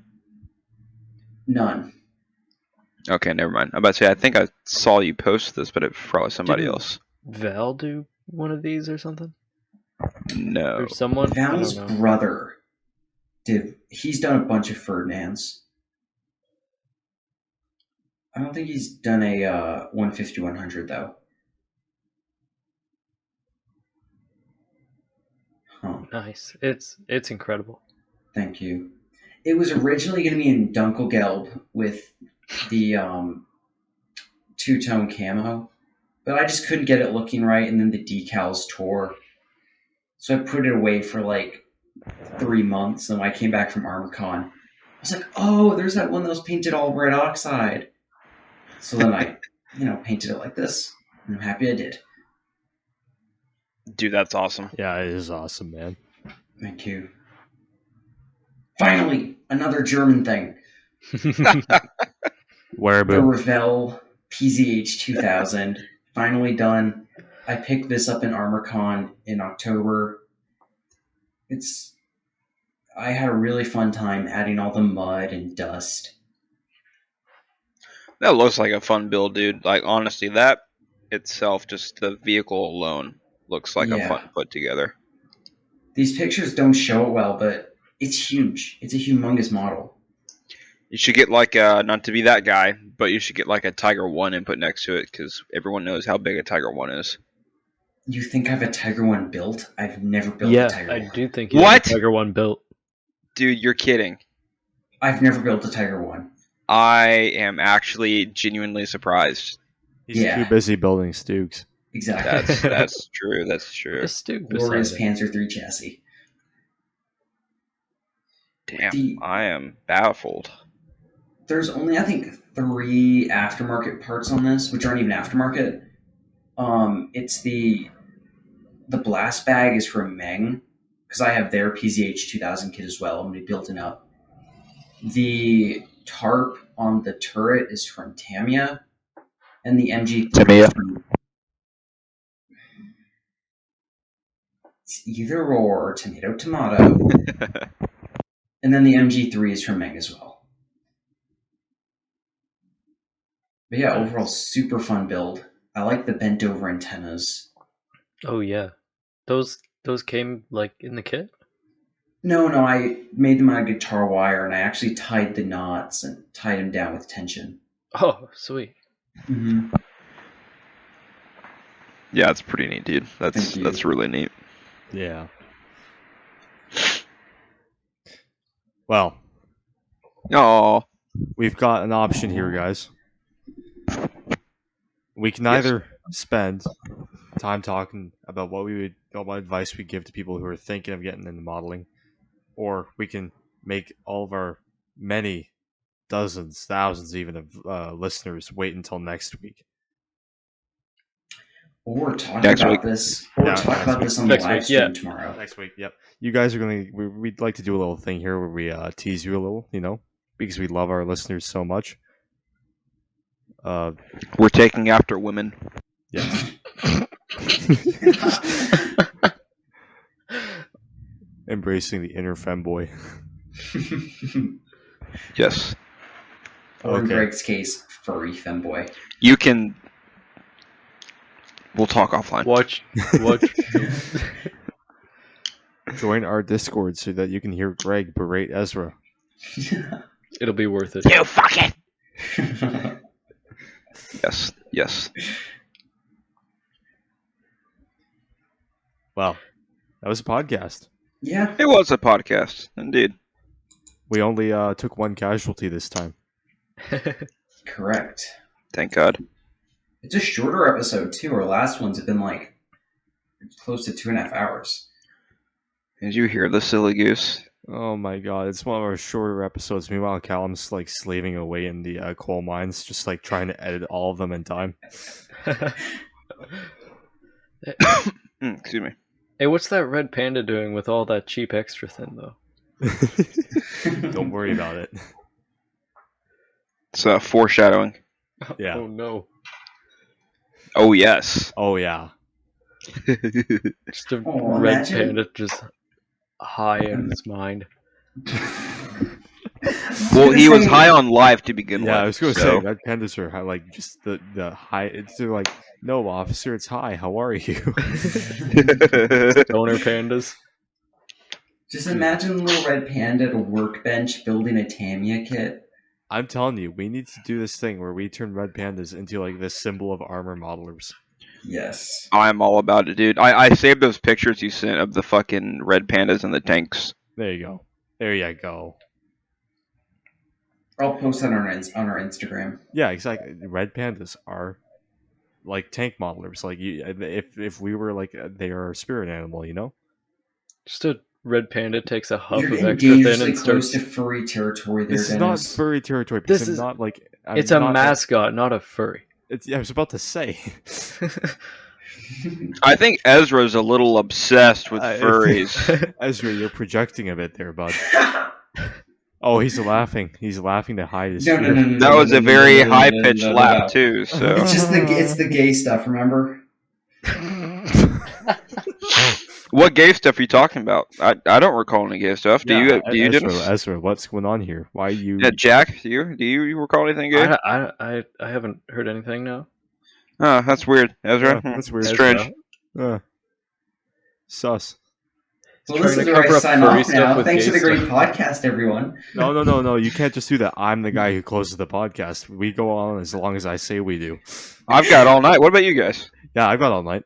No, I'm leaving. Jack only has like 5 more minutes. Jack, you've Yeah. got all night to talk to Ezra about his sexuality, don't you? Oh, It's gonna be like a 10-hour episode. Like by the third hour, we've just got Ezra under like the swinging flash. Like that should be our new segment. segment. Oh God. We're gonna send Callum the fucking audio file. He's gonna be like, "Why the fuck is it 11 hours long?" But listen, this is Full of pauses, the too. golden episode. No, every Half of week it's we just talk gonna about. be me Ezra. crying, screaming, "I'm not gay, guys." Oh, we don't care about that. We care about you turning us into furries. You're doing it to yourselves. We're not getting turned into furries. Not you, Jack. It's I'm just about to say- Dennis and Greg. No. Oh, okay. All right. We still have to figure out what Jack is because I'm a femboy. Esbuske and Greg Safari, like, Don't, God, Dennis, no. what's Jack? The jack of all wait, trades. hold on, no. But I remember. He's the Instagram beauty influencer. I forgot. Oh yeah. oh yeah, dude, I saw your profile the other day. I was like, what? I did not expect Jack to be modeling. Dude, Hell yeah. it's girl boss. It's modeling and modeling. Girl boss moment. I'm all for it. Okay, well, if you've survived up until the 1 hour and 55 mark, thank you so much. It was truly a pleasure getting to talk about weird tanks being thrown out of perfectly good aircraft. This is the Micro Machines podcast. See you later, guys. Adios. See ya.